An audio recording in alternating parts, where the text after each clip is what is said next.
اهدنا الصراط المستقيم. Assalamualaikum warahmatullahi wabarakatuh. Alhamdulillahi rabbil alamin, nahmaduhu wa nasta'inuhu wa nastaghfiruh wa na'udzu billahi min syururi anfusina wa min sayyiati a'malina. May yahdihillahu fala mudilla lahu wa may yudlilhu fala hadiya lahu. Asyhadu an la ilaha illallah wa asyhadu anna Muhammadan abduhu wa rasuluh la nabiyya ba'da.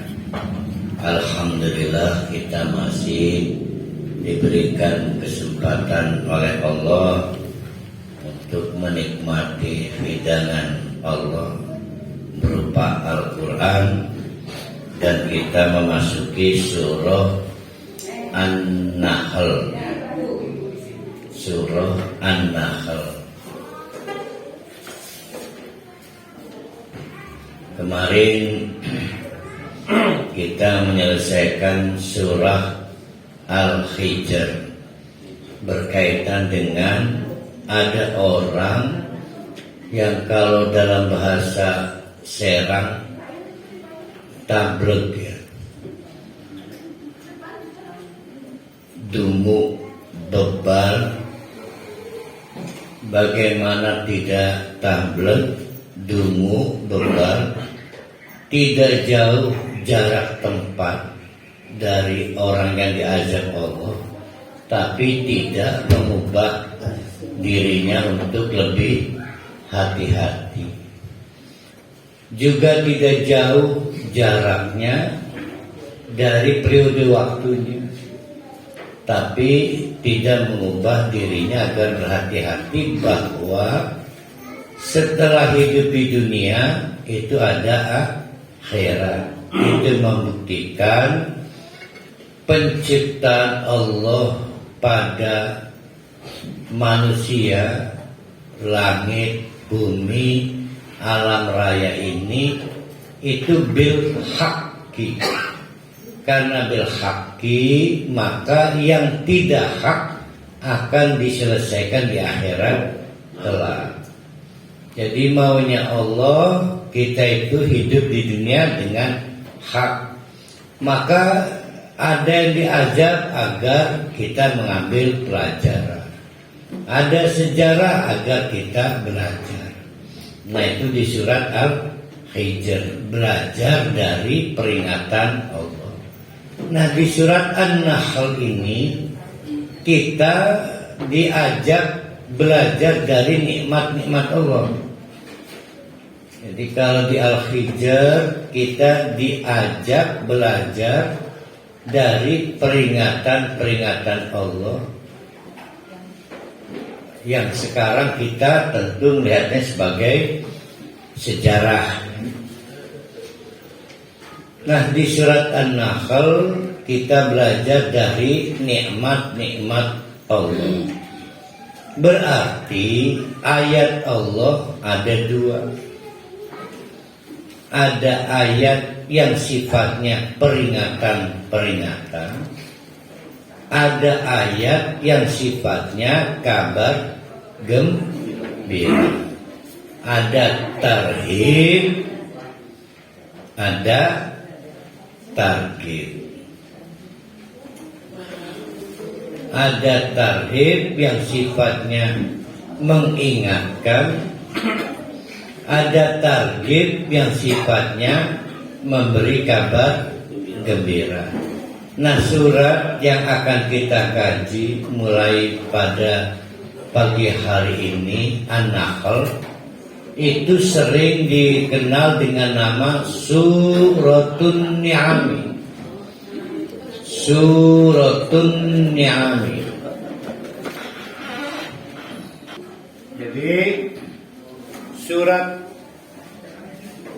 An-Nahl juga dikenal dengan Suratun Ni'ami. Ni'am, apa ni'am?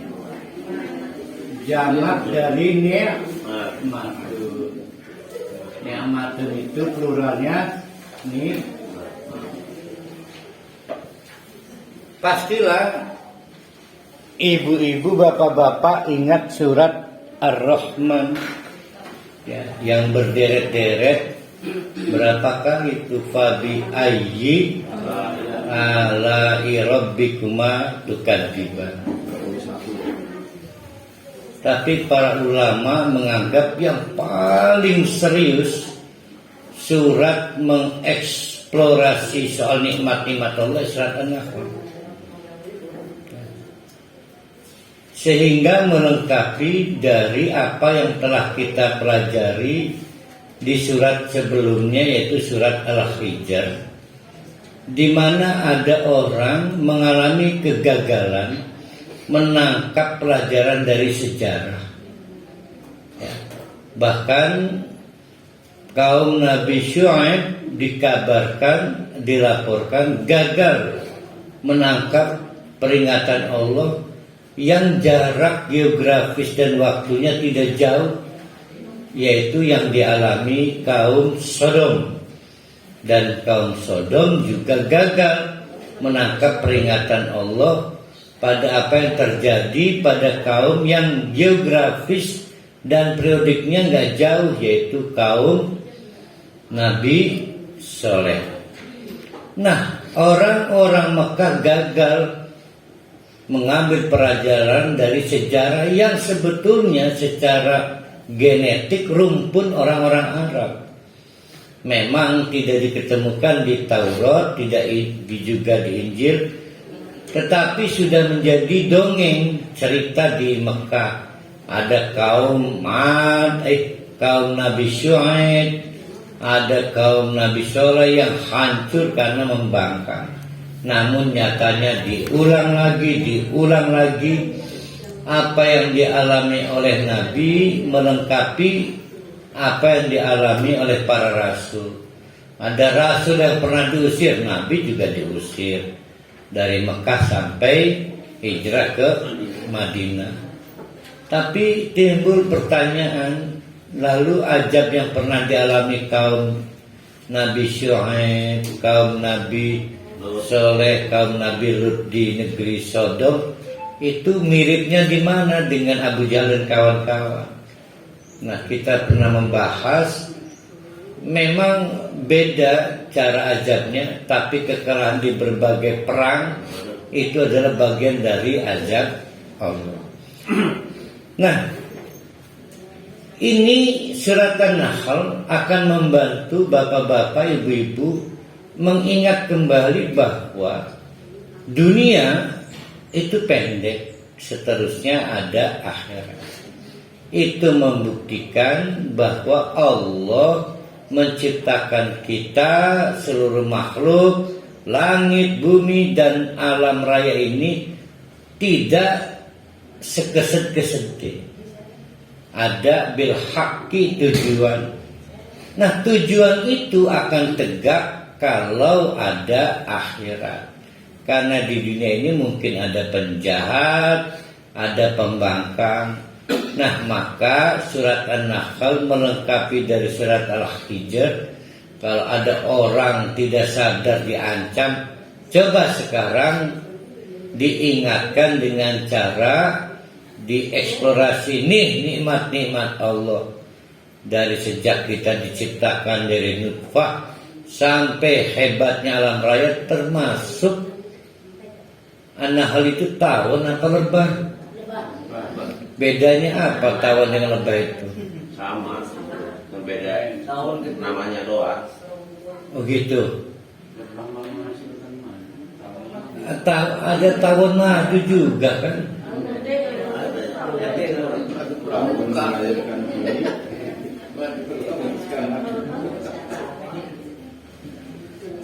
Jadi sebenarnya beda nggak tawon dengan lebah itu? Sama. Wih, berarti beda.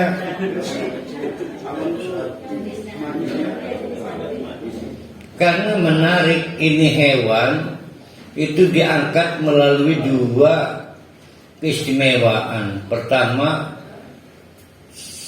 di antara yang disebut mendapatkan wahyu dari Allah. Sementara itu dari Quran, dari hadis jadi standar orang mukmin. Nabi menganggap kalau pengen tahu orang mukmin itu kayak apa, lihatlah. Nah ini jadi masalah tawon apa lebah.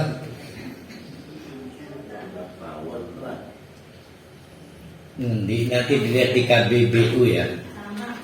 Oh sama. KBBI. Mari kita mulai ayat-ayat kita. Ini paragrafnya panjang ya, mudah-mudahan bisa terbelah setengah. Sampai ayat 18 satu pokok pikiran. Ata amrullah fala tastajiluhu. Secara semantik rumit ini. Dikajinya panjang itu. Secara semantik rumit. Ata amrullah fala tastajiluhu. Ada berapa peristiwa bahasa ini?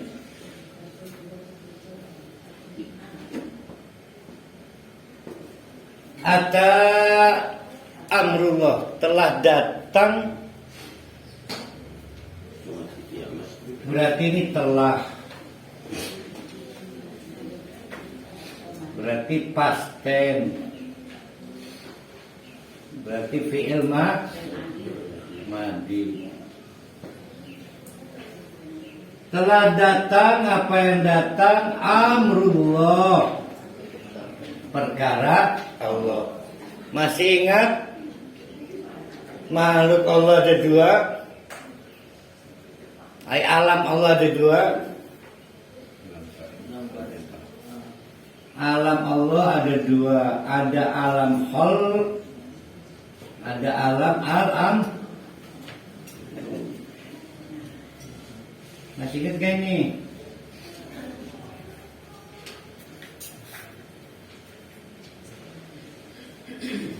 Matahari alam khalqun atau alam amrun? Matahari sering indikan itu. Nah itu namanya alam khalqun. Sudah jadi fakta ciptaan Allah.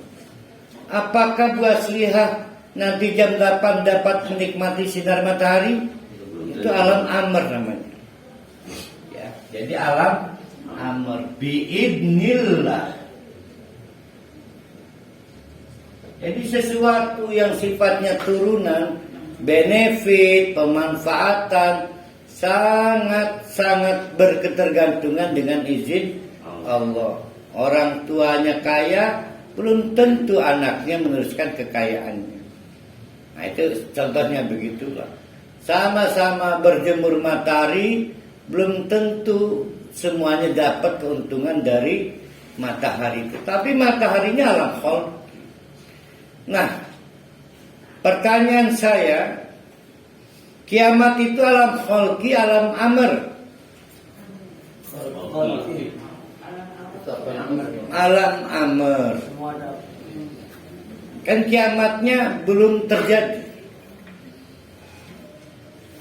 Tapi perkara kiamat sudah ditetapkan Allah. Berarti kapan itu sudah itu? Sudah itu kapan?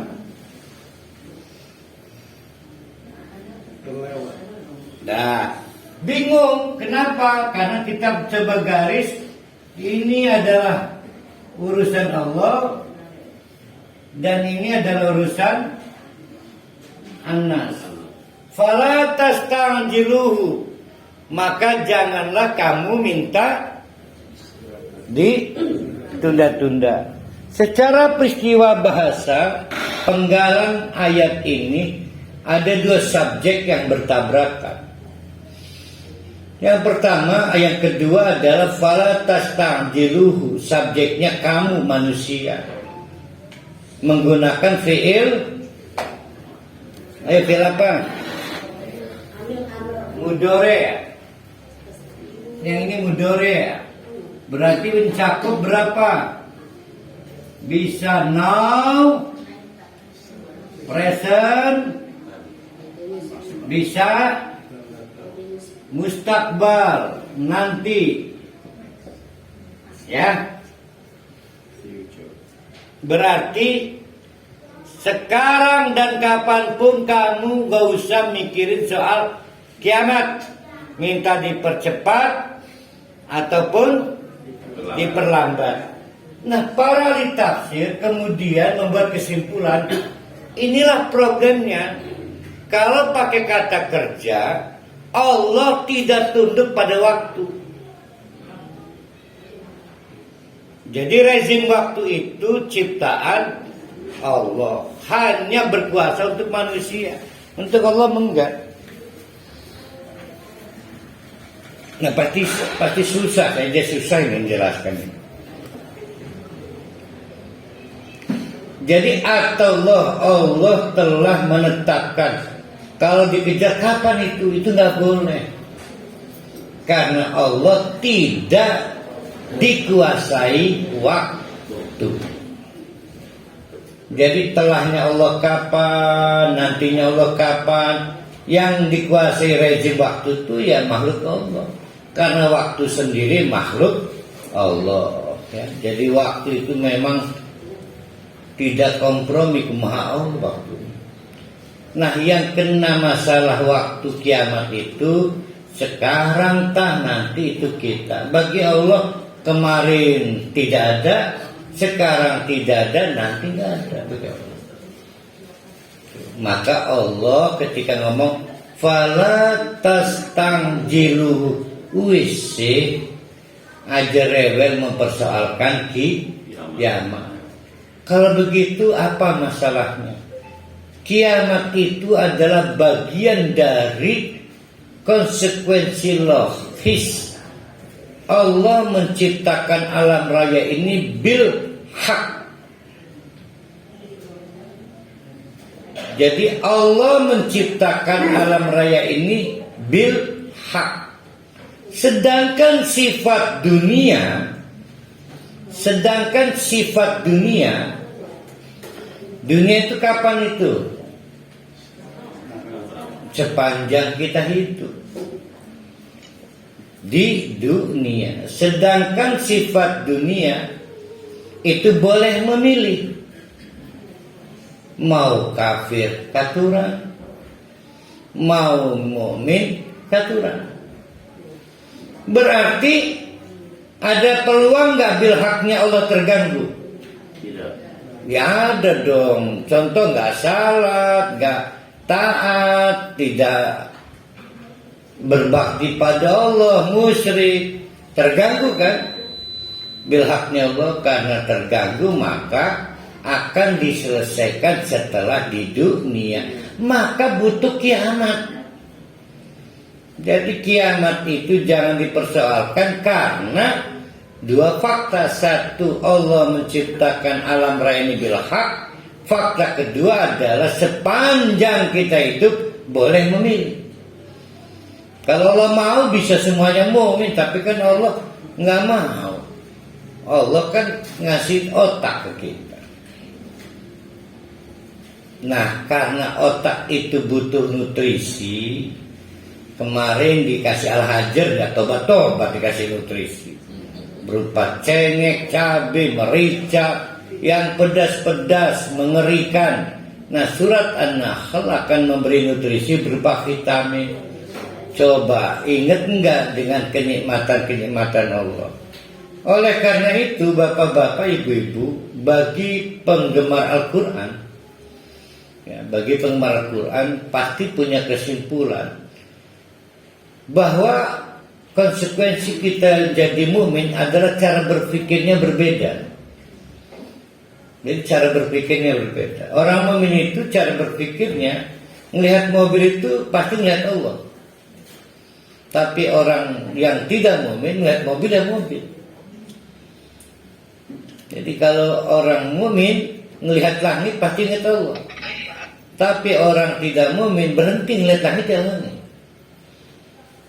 Nah itu berkali-kali diingatkan sampai kemudian Allah membuat ancaman, apabila kamu hitung nikmat Allah guati latah suha. Yang diperlukan kan hitung, merelasikan antara yang kita sebut nikmat dengan kreatornya, penciptanya.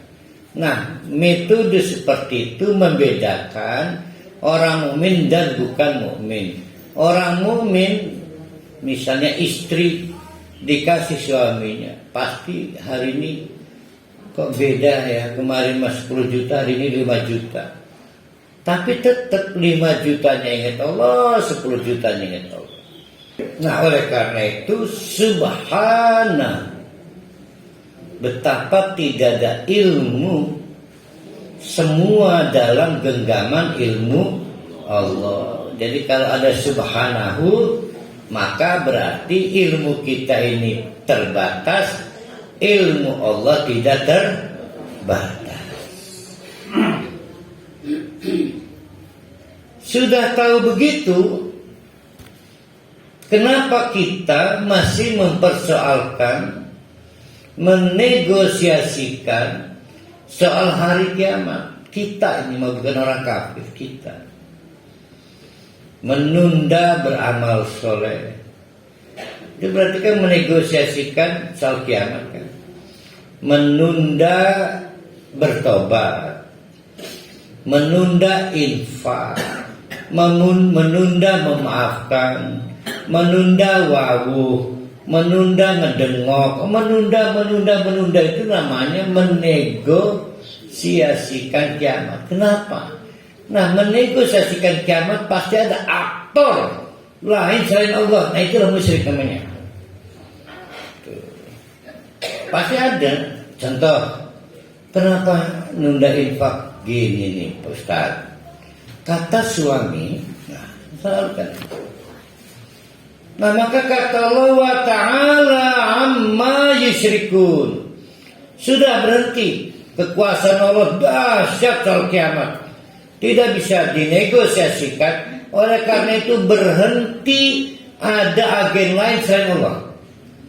Wa ta'ala amma yusyrikun. Betapa tingginya Allah. Karena suami sekalipun tidak bisa menghentikan kiamat.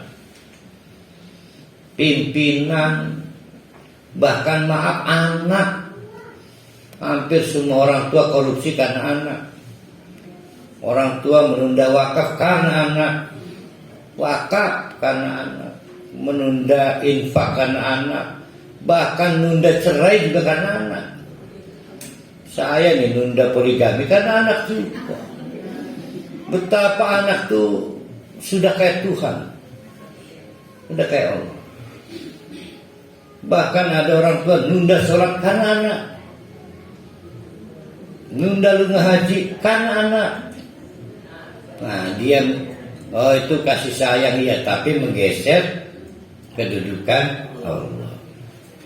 Itu yang dimaksud wa ta'ala amma yusyrikun. Betapa tidak bisa digugatnya, tinggi banget Allah itu. Maka jangan coba-coba berpikir ada yang bisa dibanding-bandingkan dengan Allah. Nah ya, itu postulat.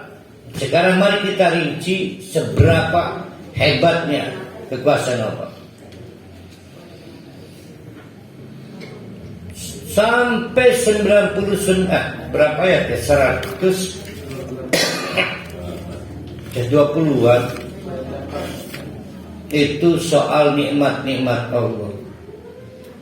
Sekali lagi surat ini punya nama keren, Suratun Ni'am. Surat nikmat Allah. Kalau kemarin surat peringatan Allah, sekarang surat nikmat Allah. Di antara nikmat itu adalah yunazzilul malaikata. Allah menurunkan, turun berarti dari mana itu? Dari atas ke bawah. Siapa yang diturun? Malaikat. Birruh membawa wahyu. Min amrihi, lihat min amrihi bukan min khalqihi ya. Min amrihi, menjadi perkara Allah, sehingga tidak berhenti terus menerus. Apa berpikir malaikat sedang bekerja lagi, tidak mengirim wahyu lagi? Pernah nggak Bu Hajah Hunaina, Bu Dokter Hunaina, tiba-tiba suara hatinya lah nggak jadi ke kampus lah? Padahal ada kewajiban mengajar.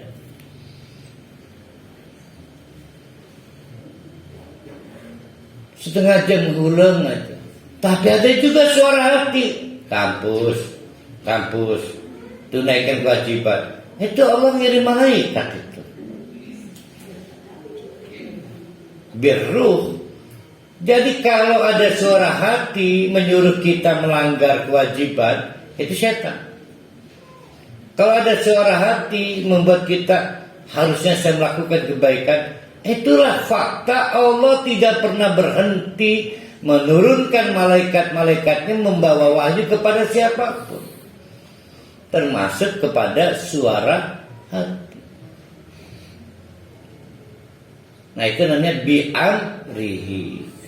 Jadi suara hati kita yang menyuruh kita menghentikan kemaksiatan dan menyuruh bertobat, menyuruh amal soleh, itu peristiwa yunazzilu al malaikata birruhi bi amrihi, min amrihi alam ma'ala mayyasha, kepada siapapun yang dikehendaki Allah.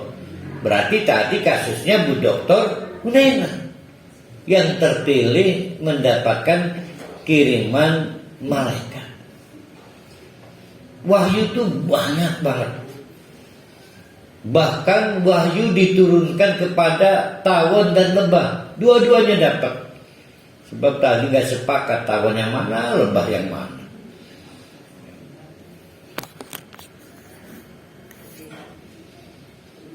Kebayang tidak ada tawon atau lebah dapat wahyu.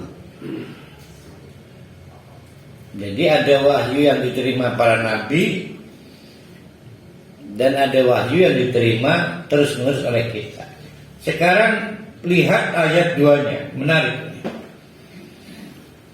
Yunazilu, Allah terus-menerus tidak pernah berhenti menurunkan al-malaikata, para malaikat dari atas ke bawah, birruh, oleh sebab adanya wahyu, min amrihi, berdasarkan perintah Allah, ala mayyasha min ibadihi, kepada yang terpilih dari hamba-hamba Allah. Ini ada yang menafsirkan maksudnya para nabi. Apapun lah. Berarti andiru, message-nya satu, wahyunya satu, yaitu agar mereka membuat peringatan annahu la ilaha illa ana fattakuni, bahwa saya ini tidak ada Tuhan selain Allah, maka jaga jarak, bertakwalah kepadaku. Titik. Nabinya berapa? Anggap 25. Rasulnya Rasul berapa? 25. Yang dapat wahyu berapa Rasul? Anggap ini 25. Dalam rentang berapa ribu tahun? Berarti bayangkan para malaikat ini dikumpulkan di satu tanah lapangan, apel siaga. Jibril A, kamu nanti akan turun ke Adam. Jibril B, kamu nanti. Ini yang Z turun ke Nabi Muhammad. Sama-sama satu tugas. Jadi Allah bicara dalam satu waktu kepada seluruh malaikat itu untuk tugas kepada setiap Rasul di waktu yang berbeda-beda. Ya kan begitu ceritanya. Memang tugasnya cuma satu kok. Andiru annahu la ilaha illa ana fattaqun. Maka ada yang berangkat tahun sekian, nabinya fulan. dan sampai hari ini. Sampai hari ini walaupun tidak spesifik disebut nabi, tapi kita adalah orang-orang yang terus-menerus dapat kunjungan malaikat berdasarkan perintah Allah. Ya, wahyunya apa? Wallahu a'lam bishawab. Tapi para ulama membuat gambaran suara hati kita itulah wahyu dari Allah. Bahkan biru'yah, lewat mimpi. Kalau bapak-bapak ibu-ibu mendapatkan fadilah anugerah mimpi baik, maka itulah wahyu. Tapi nggak usah ngumumkan di medsos saya terpilih nabi, nggak usah. Ya. Tapi kalau lagi dicokot ulah kala jengking di panggilan kupingnya itu setan. Nah sekarang batas mimpi baik, mimpi sholat. Mimpi dibangunkan orang tua untuk sholat. Ini mimpi baik. Ustaz berulang-ulang saya dikasih uang. Kuan mana ini. Tak kenapa tabelnya. Bakal hilang uangnya itu malah. Jadi jangan ke arah sana. Malaikat atau suara hati atau mimpi atau ilham adalah sesuatu yang menjadi dasar kita termotivasi beramal soleh. Seluruh malaikat wahyunya tidak pernah berbeda, bahwa satu tidak ada yang bisa mengendalikan batas dunia lalu kiamat kecuali Allah. Karena Allah lah yang ciptakan seluruh alam raya ini, maka Tuhan kita cuma Allah. Fattakuni, jaga jarak, jangan bikin Allah marah. Caranya bagaimana ngulah Allah itu? Coba-coba ada selain Allah. Ada yang bentuknya berhala, ada yang bentuknya faktor penghamba. Contoh, lebih dahulu ke suami, baru ke Allah. Lebih dahulu urusan anak, baru ke Allah. Lebih dahulu urusan tokoh penting, ustadz, abuya, pimpinan, macam-macam lah, baru ke Allah. Itu faktor penghamba.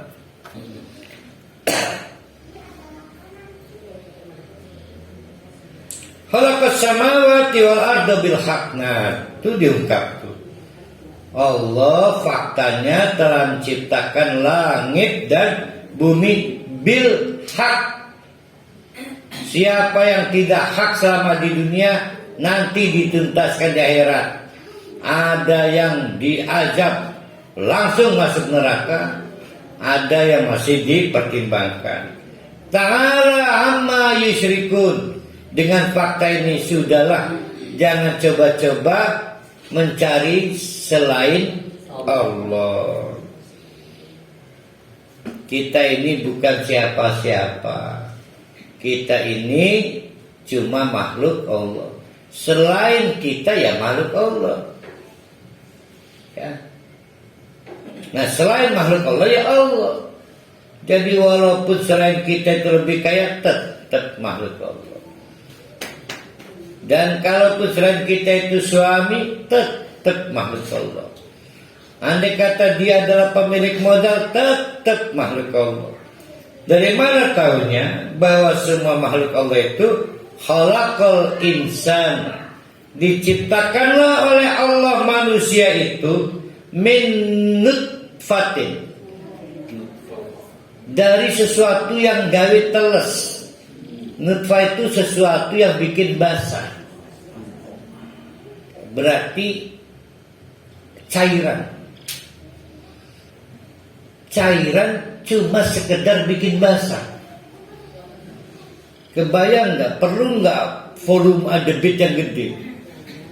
Secara debit kecil, cuma gawe teles, tidak merubah warna, tidak merubah bentuk.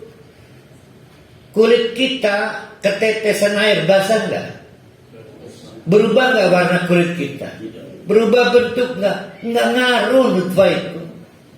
Kebayang nggak nutfah itu? Ramai Rama nyebutnya air hina. Tahu hina itu merek apa? Mobil. Oh, Hino itu. Cuma Hino. Ada yang satunya Hina Dina, itu mobil Dina. Udah begitu bisa ngomong sedikit, kata ibunya, ambilkan itu nak. Enggak mama, baru bisa ngomong itu, ngelunjak bener. Kata Allah, faidah huwa khasimun mubin. Sebegitunya dari nutfah, bisa dikit khasimun, bisa ngebantah. Nggak main-main lu ngebantah mamahnya lu. Itu watak kita itu. Baru bisa ngomong aja udah, enggak mama. Itu baru umur berapa kan bisa ngomong tuh? 2 tahun. Belum ngomong dengan ideologi, belum ngomong dengan power. Maka ada orang tua yang ditabok, ditempeleng, dibunuh, macam-macam. Hari ini bangsa ini lagi tragedi. Ada 7 bayi yang lahir dari peristiwa seks incest. Incest itu dibilang mendalik ya. Bukan seks sedarah. Jadi kalau kaum Sodom itu seks lawan jenis atau biseks, kalau incest itu seks sedarah. Seks sedarah itu problem-problem moral, kok bisa ya? Jadi kebetulan incestnya ini seorang ayah dengan anak kandungnya. Tapi keren, sudah 7 kali melahirkan. Dan 7-7-nya ada yang dibunuh, ada yang dipateni, ada yang dipendem gitu. Semua mati, dan kerennya lagi, keren lah. Itu dikubur di satu lokasi. Di satu lokasi, alhamdulillah sudah mulai diketemukan jejak janin atau apa ya? Ya kan baru melahirkan, dikubur itu apa, janin ya? Cabang bayi lah. Bayi ya. Sudah disebut bayi itu diketemukan. Ya tentu tidak dipocongi ya, arahnya pembunuhannya. Kalau perempuan melahirkan setahun sekali bisa ya. Nah kurang lebih 7 bayi ini berarti 7 tahun.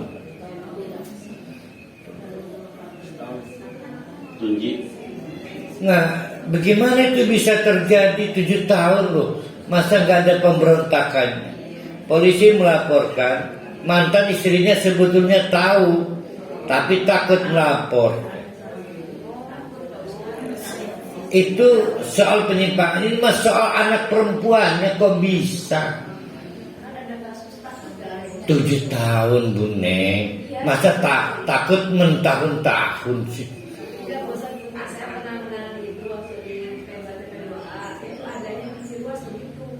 Bertahun-tahun. Iya bertahun-tahun. Kenapa ibunya kan ke Saudi, anak dua-duanya itu begitu. Cuma yang pertamanya dia melakukannya di mana, daerah Pak Ustadz itu Pontang. Nggak mungkin orang Pontang gitu lah. Incest. Oh di Serang ada. Ini kalau saya berkata orang. Nah dibilang jalik ya. Tapi udah ditangkep karena isu ibunya sekali anaknya dua-duanya, dan itu dia diperlakukan itu yang kakaknya dari SD dari SMP. Si kakaknya nggak bilang, adiknya juga begitu, nggak bilang ke kakaknya. Ini diperkosa atau incest? Ya begitu aja. Ya nggak diperkosa. Nah, kalau incest itu menikmati hubungan. Kalau diperkosa mah atau banyak. Enggak, kalau incest itu saya pahami hubungan jangka panjang, saudara sampai punya anak lagi gitu. Kalau perkosaan itu gelap mata, dipikirnya istri orang, ternyata anak kandung, gelap mata. Dan naudzubillah min dzalik. Nah, kalau kita ingat ya, pastilah sebagai seorang ibu ingat kapan anak kita mulai bikin jengkel kita. Dan ingat nggak, anak itu nggak berdaya sama. Dan ingat nggak, itu asalnya dari sperma suami, berspiral. Tapi kalau kita ingat anak kita itu mulai ngejengkelin, ya Allah, pastilah maaf ini mas. Sebagai orang tua kita bilang, kamu ini belagu kayak siapa aja kamu. Kebayang nggak kita di hadapan Allah? Saya aja sebagai orang tua kadang-kadang punya anak baru bisa menghasilkan uang gara-gara program pendek. Beli motor, belagu kayak saking hebatnya beli motor. Nah, kebayang nggak Allah ngegituin kita itu? Ya, itu kita orang tua. Maka kata Allah, coba pikirkan start awal kita itu bukan siapa-siapa. Lalu kita mulai bisa hasimun, mubin nyata-nyata, akal-akalnya hasimun, membantah. Terserah membantah kawannya, orang tuanya, dan ini sampai membantah Allah. Emang siapa lu? Nggak berdaya kita. Nikmat terbesar kita adalah dari nutfah-nutfah itu yang membasahi Allah create. Kalau luar biasa. Wal an'ama khalaqaha. Perhatikan cara berpikir kita seorang mukmin. Lihat al-an'am yang diciptakan Allah. Apa al-an'am itu? Hewan ternak. Coba ibu-ibu berkunjung, maaf ini misal ke Linduk, itu masih ada selokan-selokan namanya irigasi. Orang teman-teman dari Indramayu kemana ya, itu bikin gubuk-gubuk lama setahun minggu bebek. Ada 1000 bebek. Karena kita orang mukmin, maka cara berpikirnya beda. Sempatkan berhenti, lihat bebek itu, kaitkan dengan Allah, itu maksudnya. Wal an'ama khalaqaha. Coba lihat itu, hewan-hewan ternak itu. Lakum fiha dif'un. Ada yang memiliki bulu. Berarti kambing yang bulu penghangat apa aja biasanya? Yang dulu buat orang dulu, domba ya. Kalau Garut itu apa? Kambing. Yang jaket Garut. Ya tetaplah sampai sekarang juga tetap ya, dari kambing itu dari binatang ada dif'un wa manafi'u, dan berbagai benefit. Dulu makan tong air termos itu dari kulit. Kemudian gagang-gagang peralatan dapur dari tulang-tulang. Ya, banyaklah, bahkan pisau dari gigi-gigi binatang. Wa minha ta'kulun, dan diantara binatang ternak itu untuk kepentingan konsumsi. Semua ada dalam genggaman Allah. Semua ada dalam genggaman Allah. Perhatikan ayat berikutnya, menarik benar. Walakum fiha jamalun. Di luar 3 fungsi. 1, apa? Fungsi untuk kepentingan sandang dari bahan binatang. Yang kedua, fungsi peralatan, tools. Yang ketiga, fungsi konsumtif. Ada fungsi untuk keindahan.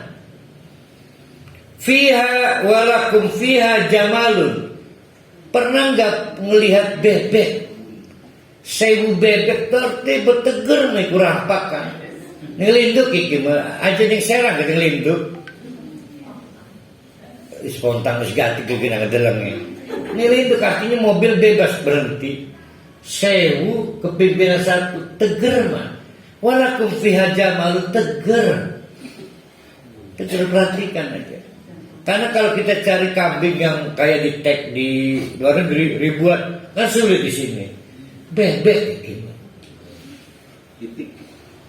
Lah menyeberang pun yang biasa makan, nyebrang jalan itu terus jauh 5 menit kan kadang-kadang ya. Teger mantul. Coba pikirkan sebagaimana Allah menciptakannya, itu maksud kamu. Walakum fiha jamalun hina turihun. Perhatikan ada unsur-unsur estetik pada saat kalian membawa pulang. Turihun. Apa? Pulang kandang pun apa sebutnya? Pulang kandang dia bebek balik kandang Kandang lah orang selain Ya berarti kan waktu sore kan. Pada waktu itu petani lagi, peternak lagi lelah kan. Lelah. Tapi bagaimana kambing, bebek kudu balik dihibur oleh Allah. Tekan dengan bebek itu. Wis beri ada si ngobrol segala. Gratis ya. Itu ada bergandeng tangan segala. Kompak. Pulang jam 6 titik nyampe 6. Di sini mah kan ada 6.10 datangnya. Ada 6.15. Ada 6.20 baru hari malah 5.45.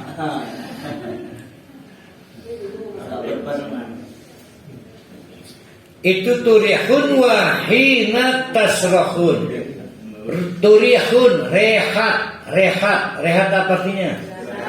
Istirahat. Turihun waktu istirahat berarti balik senja. Wa hina tasrahun dan waktu berangkat pagi. Arab di umbar ya Pak ya. Saya mah nggak punya keterampilan ternak sih ya.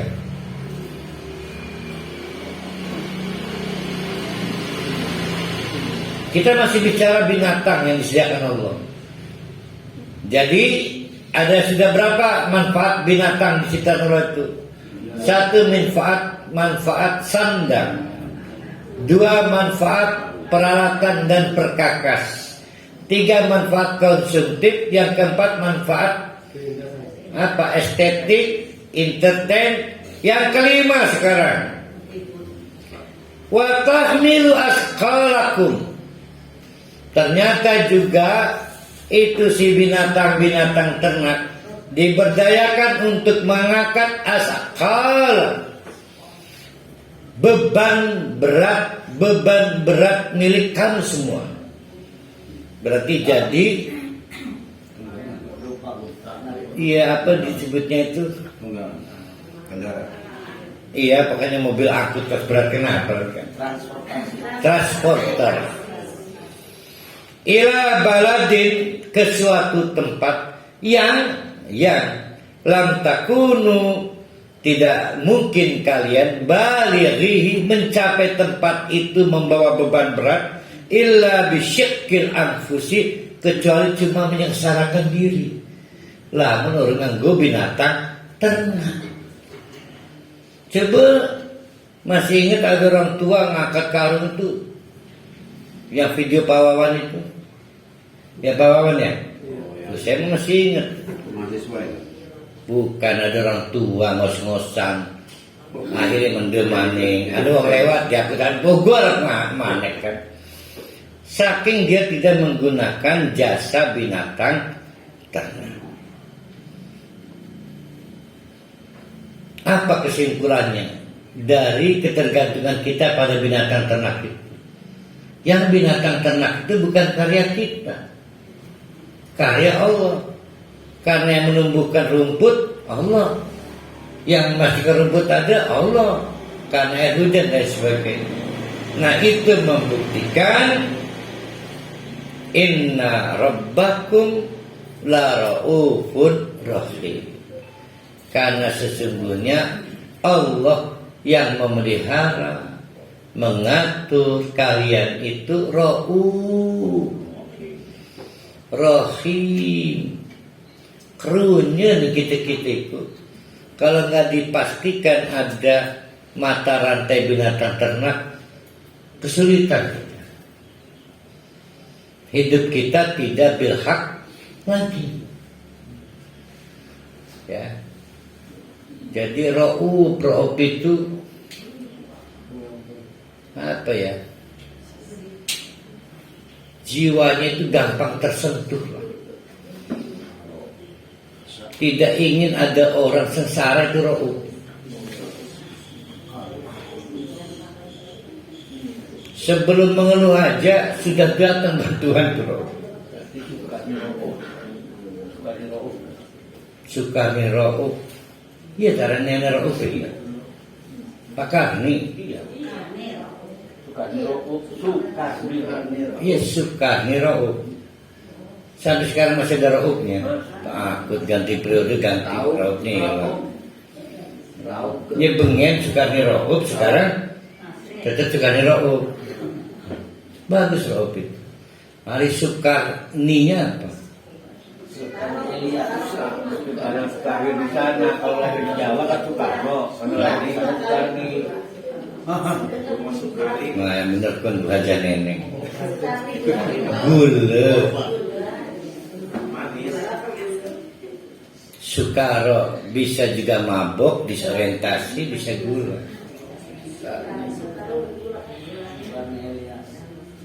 Di antara binatang ternak itu adalah wal khayla,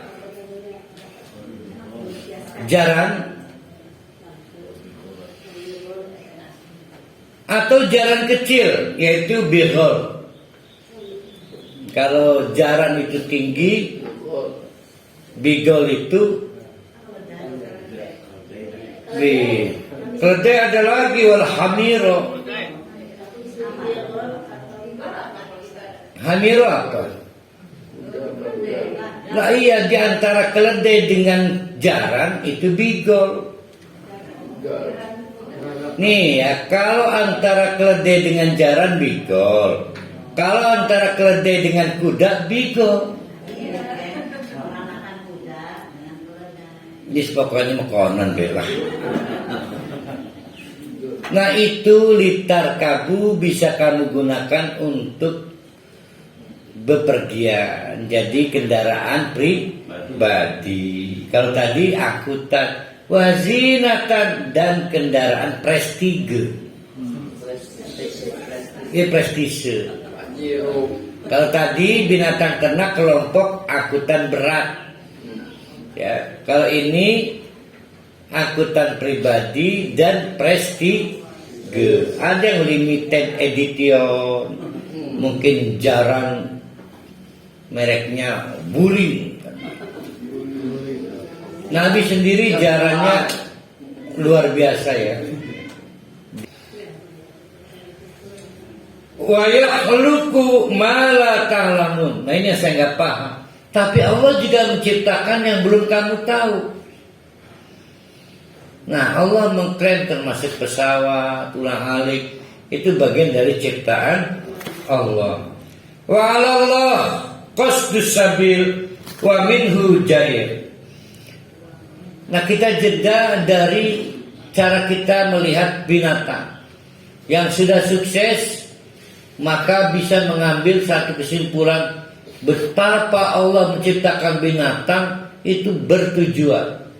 Setidak-tidaknya sudah kita dapat 5 tujuannya. Ya kan? 1. Apa satunya? Tujuan sandang, tujuan perkakas, tujuan konsumtif, tujuan keindahan, dan yang kelima adalah tujuan status sosial dan transportasi. Nah, Allah cukup nggak itu buat pelajaran? Kalau cukup, maka Allah menjelaskan. Ada yang sukses dengan lihat binatang aja sudah terrekonstruksi hidup bil haq. Salah satunya adalah wa 'alallah qasdus sabil wa minhu jair. Wa minha jair. Qasdus sabil. Sabil jalan. Qasdud yang ada tujuan, yang ada maksudnya. Urus rute-rute nih apa maksudnya? Jalan yang pasti. Trayek. Nah, bagus. Tapi ada juga jair. jalan palsu, jalan sesat. Apa diantaranya? Ada yang mensodomi binatang. Nah tadi berapa fungsi binatang tadi? Ada yang buat sembahan. Nah itu qasdus sabil. Jadi sudah dikasih 5 tujuan, dirubah lagi. Kan ada yang jadi teman hidup, teman tidur, teman bermain, pengganti suami, pengganti anak. Ada cemere, ada anjing. Sama ya? Nah itu jair. Nah yang qasdus sabil yang mana berarti? Yang 5 tadi. Ayo, siapa yang merasa nyaman gak ada anak karena punya kucing? Saya mah kalau ada kucing ruwet, maaf saya mah. Enggak boleh ya, kucing itu hamba Allah ya. Tapi mbu ya pijem kan ngedengar kucing itu gitu. Dulu saya, alhamdulillah sekarang udah mulai takut saya. Tak sabet tiba-tiba kucing pun kan. Karena saya punya keyakinan kucing lamun kenang sabula sade bedi. Sebenarnya nggak boleh, jangan ditiru jangan. Tapi saya memang bukan penggemar kucing. Nah sekarang kucing itu luar biasa ya. Saking intimnya tidur bareng. Saking intimnya memainkan alat peraba sebagai macam. Sampai jam. Saya ini udah orang tua, kadang-kadang anak saya yang perawan ikut tidur di kamar mamanya. Pikiran macam-macam, itu aja udah pikiran. Nah kucing ini anak siapa ininya? Tidur sekamar dengan kita, boleh nggak itu? Nah, jadi pikirkan sejauh. Jangan ngejawabnya gini lah, tak kucing dipikirkan. Harus dipikirkan karena qasdus sabil. Qasdun maksudun. Qasdun maksudun, yang punya maksud. Trayek, traffic. Ada rutenya. Rute binatang ternak apa tadi? 5. Yang lain bukan rutenya. Yang bukan rute disebut jairun, jalan palsu. Jairun, jair. Akhirnya ada yang keseliru. Ya Allah, gara-gara Allah nih bikin 2 jalan nih. Ini ada yang tersesat, ada yang tidak tersesat. Kata Allah, padahal walau sya'a, kalau Allah mau, lahadakum ajma'in, semua manusia dapat hidayah sehingga tidak terjebak pada jalan jairun. Tapi nggak seru kalau gitu. Ya nggak seru. Yang seru itu dikasih otak. Maka ada yang mikir, pikir ya. Apa ya rasanya seks dengan kuda? Ada nggak di barat itu? Kuda mah enggak ya? Anjing. Ini mau diberi dari kan? Allah Akbar ya.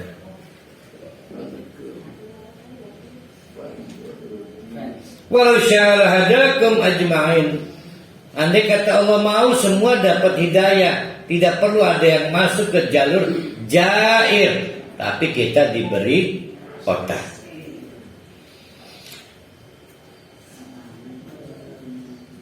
Satu lagi tadi kelompok an'am ya. Kelompok binatang. Sekali lagi, bapak-bapak, ibu-ibu, bedakan kita ini orang mukmin dan bedakan dengan orang lain yang tidak mukmin. Misal pada saat lihat binatang, maka kita berbeda melihat binatang itu melihat Allah. Maka kita lihat bil hakinya di mana? Bil haki binatang ada di 5 atau 6 sebetulnya benefit. Nah maka terbentang di jalan tuh. Yang qasdun yang mana, yang jair yang mana. Sekarang kita lihat yang kedua. Yang kedua adalah soal air dari langit. Walladzi anzala minas sama'i ma'an. Air dari langit cuma Allah yang bisa turunkan. Siapa yang mengidolakan Pak Jokowi? Jokowi nggak bisa turunkan dari langit. Maka jangan coba-coba musyrik, karena yang kita anggap sayangan Allah nggak bisa turunkan air hujan. Air qasdus sabilnya satu, lakum minhu syarab, untuk kebutuhan konsumsi air minum. Satu ya. Wa minhu syajarun fihi tusimun. Yang kedua untuk pertumbuhan, bukan pohon, tanaman bagi ternak. Berarti apa saja tuh? Rumput. Pernah ada yang nyirami rumput? Siapa yang tugas nyirami rumput? Rumput ternak, maaf, bukan rumput stadion loh. Allah. Bahan bakunya apa? Air. Jadi peternakan kita nggak mungkin bisa putus hubungan dengan Allah, nggak mungkin. Walaupun kerjasama dengan PDAM nggak bisa. Nah, berarti ada dua ya. Satu kebutuhan air minum, yang kedua kebutuhan peternakan. Ini air ini. Yumbitu lakum bizar'a, tapi juga dengan air yang diturunkan Allah dari langit itu, yumbitu Allah menurunkan lakum untuk kamu semua az-zar'a. Apa az-zar'a? Tanam-tanaman yang sifatnya untuk mendukung kita hidup. Contoh beras, belum kurma, apa, gandum yang bahan pokok. Jagung, sirataka itu beras apa jagung tuh? Sagu. Juga wazaitun, kebutuhan oil. Kalau nggak tahu oil, minyak. Wan nakhila, kurma. Nahal itu kurma ta'anu. Kalau itu kho ya, kalau nggak pakai kho, tawon. Wal a'naba, berbagai jenis anggur. Wa min kullis samarat. Ingat, berarti yang tidak disebut min kullis samarat maksudnya buah-buahan produksi. Kalau wa min kullis samarat, buah-buahan alam. Galur nandur cukul. Contoh kecapi. Kecapi itu ditandur terset. Cukul dewi kecapi. Keri. Ya seri. Kuiste. Ciplukan. Nah itu disebut wa min kullis samarot ya. Andai kata kita memandang itu semua, ayo dulu. Ada berapa kos sabil ini?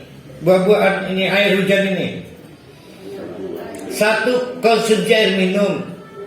Dua, konsumsi pertanian. Tiga, konsumsi buah-buahan. Ini air hujan loh. Yang keempat ada enggak? Enggak ada. Apa yang bisa kita lihat? Mestinya kata Allah, inna fi dzalika la ayatan liqaumi yatafakkarun. Sekarang pertama kali diungkap kata tafakkarun. Sudah dua loh variabel loh. Satu, binatang ternak. Dua, air hujan. Nanti di ayat berikutnya nggak tafakkurun lagi, tazakkarun. Di ayat berikutnya nggak tazakkarun lagi, takilun. Ada taskurun dah itu takilun. Yang menarik, takilun dan tafakkarun berbeda. Tuh, jadi tafakkarun itu apa ya? seperti kegiatan teman-teman di bidang di perguruan tinggi melakukan pengamatan. Apa itu? Penelitian. Tafakkur itu penelitian. Kalau tadakkur itu kayak tadabur sekarang.